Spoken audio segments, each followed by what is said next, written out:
Olá, gente, olá! Ogunye patakeri ogun, esparreuia, ora eu, claro, eixo. Olá, gente, boa tarde. Pra quem não me conhece, eu sou a Beth Firmino, você está no canal Poética de Orixás. Hoje é terça-feira, não poderia faltar, que é o dia que eu falo de orixás. Então, estou aqui mais uma vez para falar um pouco dessa coisa maravilhosa, que é justamente o que eu... Aqui a gente vai ter um problema de conexão. Espera um momentinho. Vou ter que... Sempre tem um cortezinho quando tem um problema de conexão, que não é conexão, é outra coisa, creio que é. Aí está. Olá! Bom, gente, para quem me conhece, já sabe, eu sou a Beth Firmino, você está no canal Poética de Orixás. Hoje, terça-feira, é o dia que eu falo de orixá. Então, eu estou aqui, não vou faltar o meu compromisso. Mas antes disso, eu tenho um recadinho para dar, então vamos lá, sendo breve, né? Bom, esses dias eu fiquei de postar o material da minha tese, da apresentação da tese, que é justamente o meu trabalho de pesquisa no doutorado, que está na base do trabalho de pesquisa da Poética de Orixás. E eu tive alguns problemas técnicos, porque a gente eu estou acostumada a fazer os conteúdos aqui no Instagram, e no Instagram não tem problema nenhum, porque tudo funciona perfeitamente, funciona o microfone, funciona a câmera, tá tudo certo. Mas é que eu optei por fazer uma apresentação mais clássica, então eu resolvi fazer uma apresentação de uma diapositiva, e aí eu tive problemas com o programa para usar. Eu gravei uma vez, ficou péssima a imagem, mas o áudio está aceitável. Eu postei, tá lá. O vídeo tem 2 horas de duração. E aí eu gravei a segunda vez também, passei a noite toda gravando e tudo, e o áudio ficou péssimo. A imagem ficou boa, mas o áudio ficou ruim. Eu tentei melhorar um pouco, não consegui melhorá-lo totalmente. Ainda não subi, mas eu vou subir. Porém, em consequência disso, eu vou gravar uma terceira vez. Mas antes eu tenho que fazer os testes de recursos e tudo mais, para que eu possa disponibilizar o material com boa qualidade para vocês. Mas os que queiram pesquisar, quem é pesquisador, eu sou pesquisadora, a gente sabe muito bem que os materiais que a gente encontra, eles valem ouro. Então, mesmo que a gente tenha que garimpar um pouco. E no caso do material que eu deixei lá e que eu vou deixar ainda hoje, é um material que precisa garimpar um pouco, fazer um pouquinho mais de esforço. Mas dito isso, eu vou falar, em primeiro lugar, muito obrigada por quem está aqui assistindo a live. E eu espero que essa live esteja sendo divulgada para outras pessoas. Vamos ver aqui, vamos ver. Bom, sim, está sendo divulgada. Estou eu aqui, no meu outro perfil também estou. Então, eu espero que essa live seja divulgada para mais pessoas. Porém, independente disso, eu vou falar o que eu vim falar, que é um recado muito breve. Porque os orixás, eles são todo um mundo, são todo um contexto. Como vocês sabem, eu sou uma estudiosa dos orixás desde 3 décadas. E desde do campo das artes e da cultura. Eu sou artista, arte educadora e sou doutora em artes cênicas. E, naturalmente, a minha pesquisa é interdisciplinar, tanto que no meu canal eu estou dando as informações mais ou menos fragmentadas, não diria, mas segmentadas, para que as pessoas possam absorver melhor. Mas hoje, para falar de orixá, eu vou fazer um pouco desse estudo interdisciplinar. Eu vou abordar 2 áreas, que é para vocês verem um pouquinho como as culturas se relacionam. Que é realmente o tipo do trabalho que eu faço, não é? Porque eu jamais iria divulgar coisas que, assim, do candomblé, dos orixás, que não fossem interessantes para a ciência, para as pessoas que pesquisam e para quem quer pensar um pouquinho mais adiante. Bom,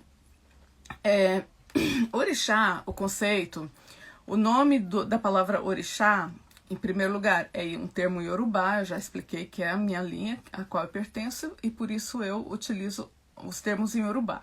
E também já disse que existe uma certa correspondência no Brasil dentro das outras linhas de culto, que são o Jeje-Nagô, que são o Jeje e que são também os de Angola, e que quando a gente fala orixá, as pessoas de Angola, mesmo que utilizem outras nomenclaturas, entendem, porque cultuam Então, existe uma certa similitude. Então, eu falando orixá, as pessoas vão compreender o que eu estou dizendo, porque dentro do culto a relação é a mesma, pelo menos a nível de iniciação. O que eu sei que sim, que é porque eu passei por casas diferentes. Eu fui iniciada numa casa Jejinagô, depois eu fui a uma casa de Angola, permaneci 6 anos, fiz obrigações ali, inclusive a obrigação de 7 anos. Então, as iniciações em si, as obrigações, elas não diferem muito. O que difere é justamente, são outros elementos. Mas isso não é assunto para esse vídeo de hoje. Sem delongas, o que eu quero dizer é o seguinte. Quando a gente fala orixá, nós estamos falando de cabeça. Porque orixá, ori é cabeça. A gente fala de orixá, a gente fala de ori. Orixá é o dono da cabeça, ou seja, o senhor da cabeça. O que representa que a cabeça, ela tem também um poder de divindade.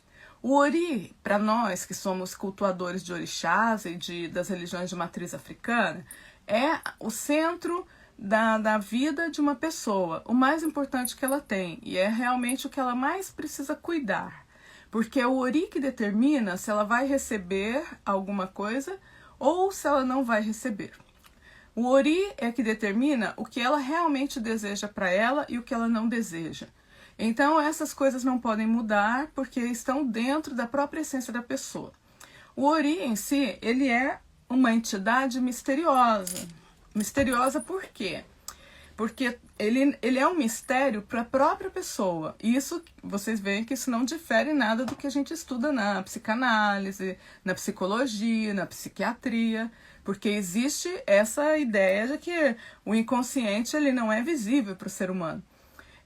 Existe um mito de criação muito bonito, que é o mito da criação dos seres humanos, que conta que Oxalá, ou Batalá, que é o orixá funfun, orixá branco, ele criava os seres humanos, ele moldava os seres humanos através de uma argila branca. Então, assim, ele passou a ser o criador, o pai criador da humanidade. E por isso ele também está muito ligado à questão da criatividade. E por ele ser o pai criador, todas as pessoas têm um vínculo com Oxalá. Então, todos nós temos algo de Oxalá e de Obatalá em nós. Pois bem, quando ele criou os seres humanos, então esse ser humano que ia viver na Terra, que ia encarnar, segundo esse mito, ele tinha que escolher um ori, ou seja, uma cabeça. E aí ele ia lá e tinham várias cabeças, e ele escolhia, mas ele não sabia o que estava ali, ele não sabia qual era o significado daquela cabeça, ele não sabia qual era o significado daquele destino. Então, o que significa que o ori ele tem uma função misteriosa, sim. E tem muitas coisas nele que nós não podemos ver, não podemos compreender, mas que estão ali, que fazem parte do nosso trabalho dentro da religião, dos cuidados, de trabalhar com esse ori e de cuidar desse ori para que ele manifeste aquilo que ele veio manifestar na Terra.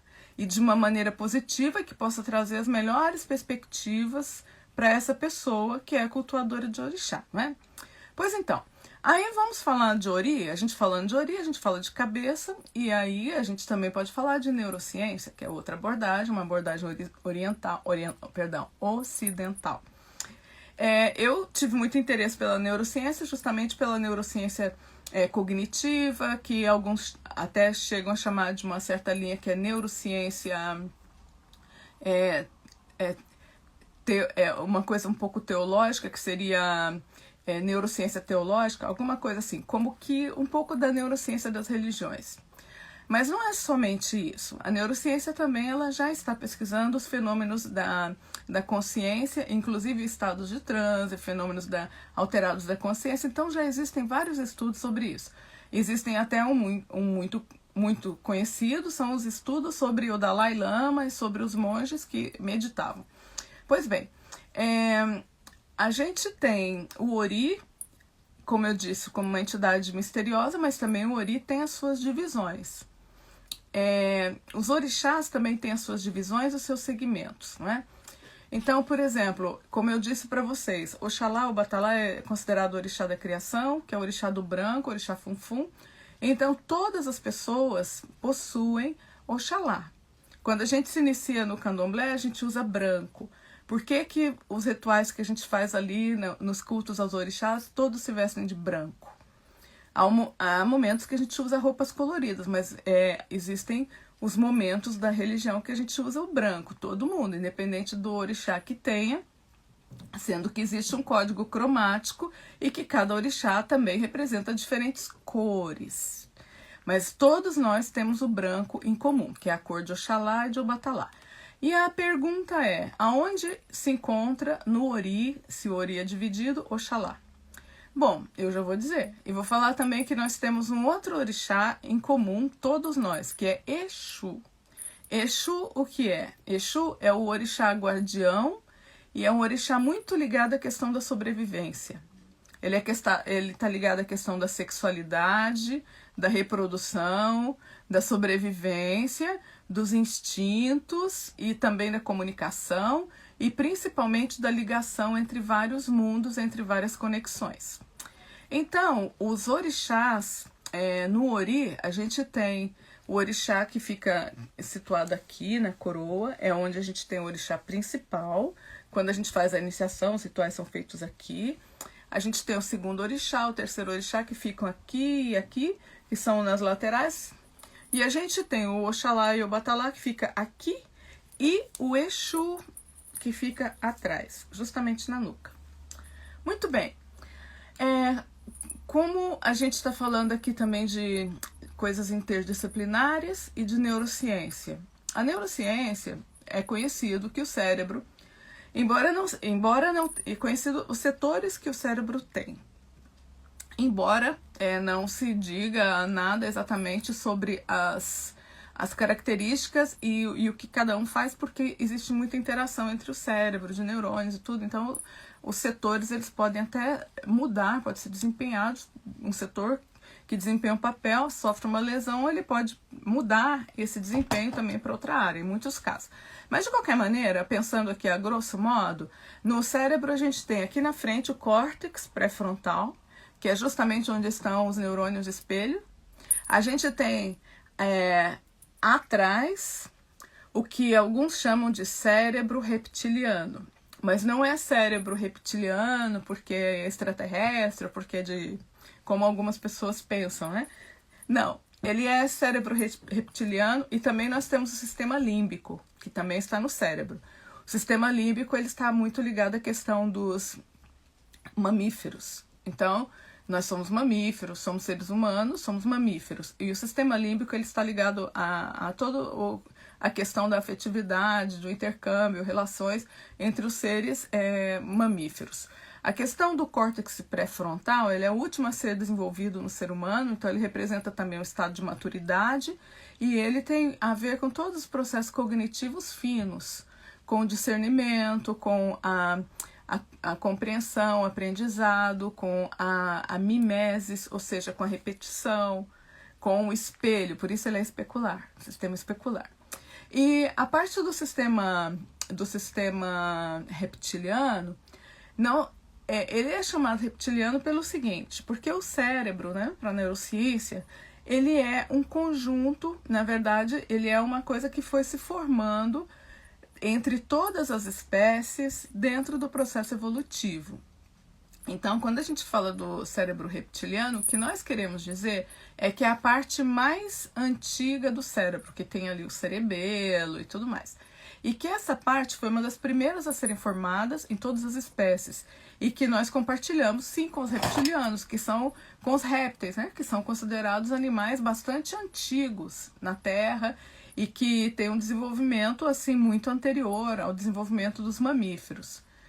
E já o sistema límbico, ele já seria outra reorganização e que nós, seres humanos, também compartilhamos com outros animais mamíferos. Então, ele representa já também uma parte do processo evolutivo que nós acompanhamos como humanidade. E a parte frontal é o que nos diferencia de outras espécies, que seria as neurônias espelho. Dizem que é o que nos diferencia de outras espécies. Eu digo dizem porque ainda é uma investigação, são investigações que estão em curso. Até hoje não se descobriu que os animais tenham também o córtex pré-frontal. Porém, nunca está demais dizer que a ciência sempre está em desenvolvimento, que pode ser até que um dia cheguem a essa conclusão. Mas até hoje, até o dia de hoje, isso é o que nos diferencia dos seres humanos. Então, aí você vê como que uma cultura dialoga com a outra. E sem que haja um intercâmbio de informações direto. Porque esses conhecimentos sobre o Ori, eles pertencem às tradições dos orixás que são milenares, que são passados de geração em geração. E não tem nenhuma relação direta com o que é estudado hoje pela neurociência. E a neurociência também não foi pesquisar esses conceitos para poder desenvolver o que desenvolveu. E aí a gente pode notar que a humanidade vai se desenvolvendo por muitos caminhos, mas que de alguma maneira o conhecimento ele passa de uma cultura para outra, ele passa de uma geração para outra.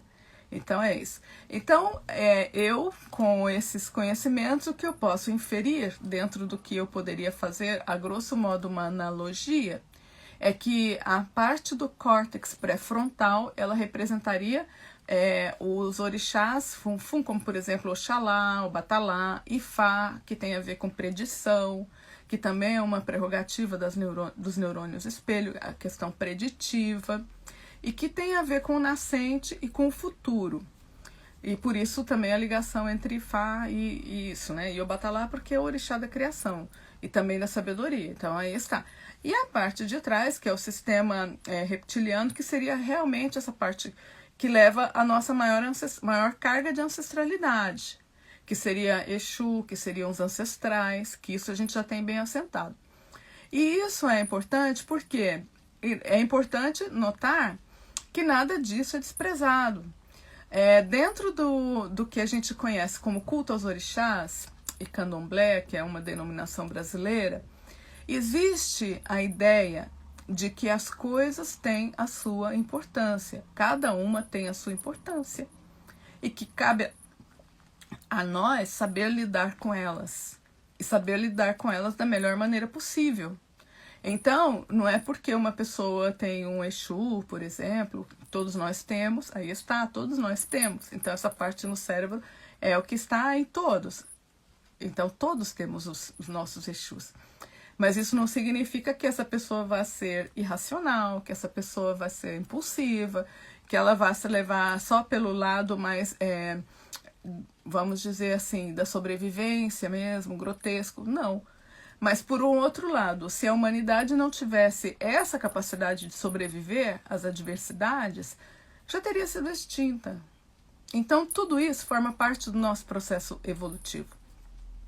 E o culto aos orixás e o candomblé, ele preserva dentro de um equilíbrio.